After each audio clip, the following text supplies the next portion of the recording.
Hey guys! Welcome to my hobby shop kung saan mostly mag-review ako ng mga 4K Blu-ray discs at comic book series.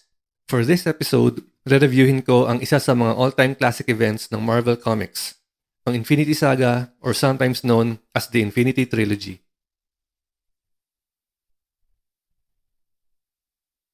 Marvel Comics Infinity Saga refers to the first three cosmic events in the Marvel 616 universe that revolved around the collection and usage of the all-powerful Infinity Gems. The first story arc was the Infinity Gauntlet, followed by the Infinity War, and concluded in the Infinity Crusade. Each series can be considered as a standalone series, pero dahil may kinalaman ang tatlong kwento sa isa't isa, re-reviewin ko sila collectively. The trilogy is considered canon in Marvel Comics, meaning acknowledged ng mga characters sa Marvel Universe na nangyari talaga ang mga events na ito. Meron kasing mga kwento na lumalabas sa mga comics, sa lahat ng publishers, hindi lang sa Marvel, na hindi considered as canon. Ito usually ang mga crossover events gaya ng The Darkness Batman or Avengers vs. JLA. I'll talk about the Infinity Gauntlet first. The series was released in 1999 and the main story arc had 6 issues. On top of the main series, meron ding 6 na ibang superhero titles na ginawang tie-ins. Tie-ins are side stories that add more depth to the main story, and these tie-ins revolve on the story of the title character or team as they are affected by the events of the main story arc. The writer is Jim Starlin, one of the legendary writers in the industry with pencils by George Perez and Ron Lim. During the late 80s and early 90s, si Ron at Jim ay mga big time pa sa comics noon. And si George Perez naman has always been legendary. George Perez is the artist world-renowned for his works in DC Comics' Crisis on Infinite Earths. The Infinity Gauntlet starts after Thanos has completely collected all of the Infinity Gems. The famous snap, which resulted in the disappearance of 50% of the universe's population, which was popularized by the Avengers Infinity War movie, was done by Thanos to earn the love of Mistress Death. Binuhay ni Mistress Death si Thanos dahil napansin nito na merong imbalance sa universe dahil parang mas marami ang nabubuhay kaysa sa mga namamatay. Dito na umikot ang kwento ng Infinity Gauntlet. Dahil mahal ni Thanos si Mistress Death, sinikap niya na kolektahin ang mga Infinity Gems para matupad yung utos sa kanya. Ang events ng Infinity Saga or Infinity Trilogy ay naapektuhan ang buong Marvel Comics universe, kaya pati mga gods gaya ni Odin and Zeus at pati na rin si Mephisto ay kasali.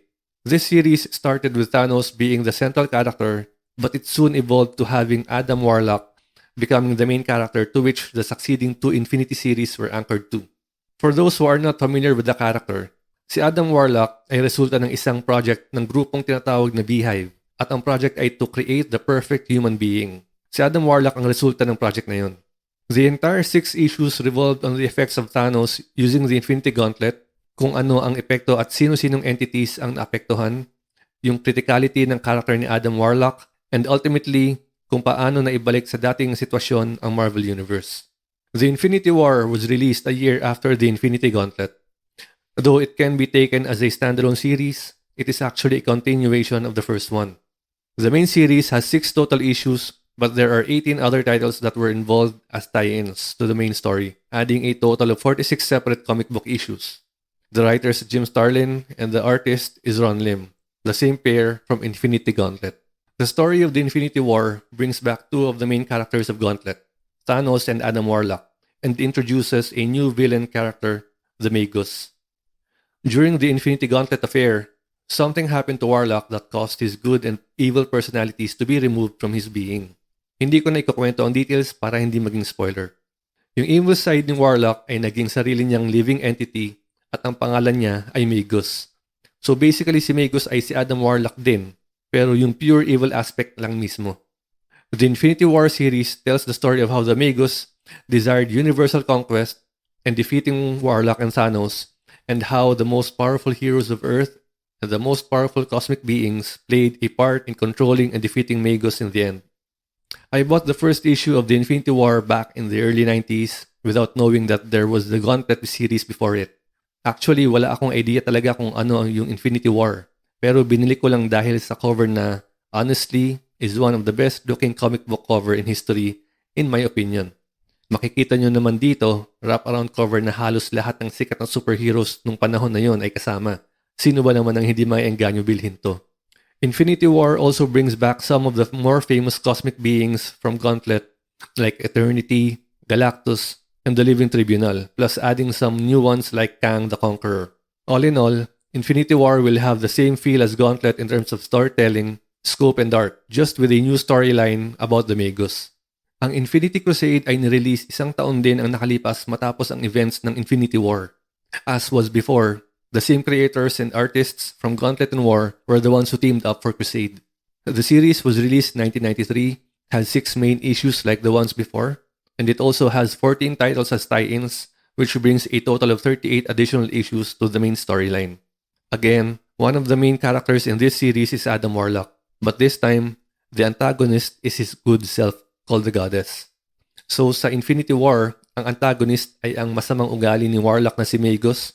Dito naman sa Crusade, ang antagonist ay ang mabuting ugali or aspeto niya na si Goddess. During the Infinity Gauntlet series kasi, as I mentioned earlier, merong nangyari kay Warlock na nagresulta sa pagkawala ng good and bad characteristics niya as shown in this panel. Pero kailangan nyo nang basahin ng comics kung gusto nyo malaman ang rason bakit nangyari yon. I try to avoid spoilers as much as I can.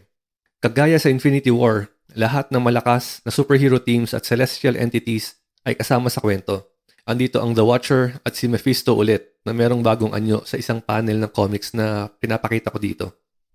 So ang plot naman ng Infinity Crusade ay gustong alisin ng Goddess ang lahat ng kasamaan sa universe. Gusto niya lahat ng matira ay mga mabubuting loob lang. So dito umiikot ang kwento ng series na ito, kung ano-ano ang mga ginawa ni Goddess para makamit niya ang objective niya.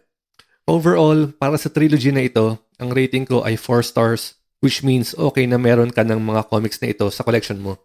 Dahil all in all, maganda ang storyline.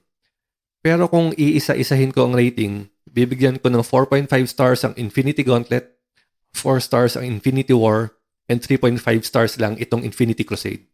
Marami kasi na para sa akin ay mga hindi makatotohanan na pangyayari sa kwento na parang ginawa lang ng writer or artists yung mga panel para lang sa entertainment or amusement ng mga readers without taking into account yung totoong possibility ng events na yun. Isang example ay itong next panels na ipapakita ko. Sa panel na ito, pinapakita na inaatake ni Moondragon si Silver Surfer ng parang psionic blast or whatever. This is not realistic kasi si Moondragon ay nandun sa violet na bilog na spacecraft sa middle upper part ng panel, which is thousands of miles kung nasaan andun si Surfer. Isa si Moondragon sa pinakamalakas na telepath sa Marvel Universe, pero hindi naman ganun gumagana ang telepathic powers niya, at least for me. Isa pang example ay itong series of panels na ito. So merong eksena sa kwento na nag-absorb ng napakaraming cosmic energy si Silver Surfer, kaya siya naging ganito ang itsura.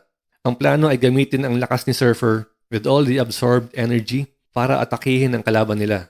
Pero namali sa direction si Surfer. So ang ginawa ni Drax, dahil papunta si Surfer sa direction ni Drax, sinuntok niya si Surfer para umiba ng direction.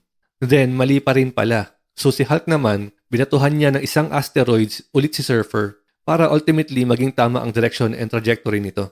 Kung iisipin nyo talaga kung ano ang kakayahan ni Silver Surfer, mag-a-agree kayo sa akin na hindi makatotohanan ng mga to. Unang-una, kayang lumipad ni Silver Surfer at the speed of light. So dun pa lang, imposible na masuntok siya ni Drax or matamaan siya ni Hulk. Isa pa, si Silver Surfer ay may power cosmic. Napakalakas ng power na ito na kayang-kaya niyang tapatan ang lakas ng isang supernova. So yung panel na sinuntok siya ni Drax para sa akin, isang malaking kahibangan. Kung tungkol sa mga storylines lang, ang Infinity Crusade na para sa akin, ang pinaka hindi okay. Pinakamaganda ang Gauntlet, next is War, then panghuli itong Crusade. Tapos kung idadagdag pa ang mga ganitong panels, lalo kung hindi nagustuhan ang Marvel event na ito. So, ang final advice ko na lang sa inyong mga comic book fans is, okay din na bilhin nyo yung 3 series na ito ng Infinity Saga para lang kumpleto ang kwento dahil talagang trilogy naman sila. Maraming second-hand sellers na nagbebenta ng mga ito lalo na pinauso ulit sila ng Avengers movie. Pero kung wala kayong balak na kumpletuhin ang collection nyo and gusto nyo lang is yung may magandang kwento at art, then yung Infinity Gauntlet na lang ang bilhin nyo, which is really the best of the 3. I hope makatulong sa inyo ang review kong ito and I hope to see you again in my next videos. I normally buy my 4K discs and comic books from US merchant websites and pinapaship ko na lang papunta dito sa Pilipinas. Kung wala kayong makitang seller dito sa atin and interesado kayong malaman kung paano ko ito ginagawa para makabili kayo ng sarili nyong copy ng nireview ko sa video na ito, pakitignan na lang po sa description part. Ilalagay ko doon ang mga sample links na pwede nyong gamitin with some instructions also. Kung nagustuhan nyo ang episode na ito, pakiclick lang po ang ng like button. At kung gusto nyong maging updated sa mga ganitong topics, please click the subscribe button na rin po. Malaking tulong ito para sa paglaki ng aking channel at para makagawa pa ako ng future videos. Thank you for watching.